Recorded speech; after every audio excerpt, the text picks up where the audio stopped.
अहमदाबाद विमान हादसे में 5 ऐसी अजीब सी न्यूज निकल कर आ रही है जिनको सुनकर आपको लगेगा कि हम शायद किसी कंप्यूटर सिमुलेटेड प्रोग्राम में जी रहे हैं। उनको सुनकर आपको लगेगा कि ये कैसा इत्तेफाक है।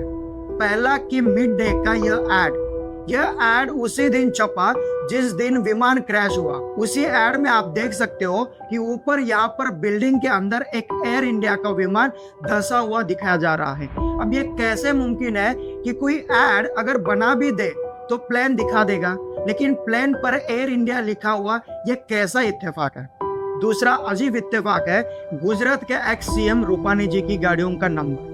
अब ऐसी न्यूज चलाई जा रही है कि उनकी गाड़ियों का नंबर था 1206, यानी कि वो इन्हीं गाड़ियों के नंबर के साथ आते जाते थे।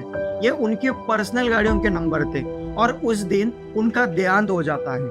अब अगर ये सच है तो यह कैसा इत्तेफाक है। रूपानी जी 1206 की अपनी पर्सनल गाड़ियों को चलाते थे और उसी दिन यानी कि 12 जून को ही उनका देहांत हो गया। फिर उन्हीं न्यूज के बीच में एक पंडित जी भी सामने आए। उन्होंने पहले भविष्यवाणी कर दी थी कि 7 जून के बाद एक विमान हादसा होगा और उसमें किसी नामी व्यक्ति का देहांत हो जाएगा। अब क्या वही इसी एयर इंडिया की फ्लाइट की बात कर रहे थे और क्या वह नामी व्यक्ति विजय रूपानी जी थे। फिर एक और इत्तेफाक सुनिए, सावजी भाई नाम का व्यक्ति सिर्फ इसलिए उस फ्लाइट में नहीं चढ़ा क्योंकि उसे ठीक नहीं लग रहा। उसकी फ्लाइट में टिकट पहले से ही बुक थी, लेकिन फिर भी वो फ्लाइट में नहीं चढ़ पाया। फिर ऐसे ही एक इत्तेफाक भूमि चौहान नाम की लड़की के साथ भी हुआ।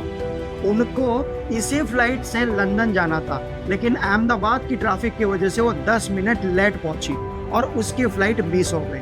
अब अगर वाकई ये खबरें सच है तो इन सब खबरों को सुनकर आपको नहीं लगता कि हम लोग एक कंप्यूटर सिमुलेटेड प्रोग्राम में जी रहे हैं। पर जो भी हो, यह विमान हादसा बहुत ही दुखद है। अब जिन भी भाई लोगों ने अपनी जान गंवाई है, भगवान उनकी आत्मा को शांति दे।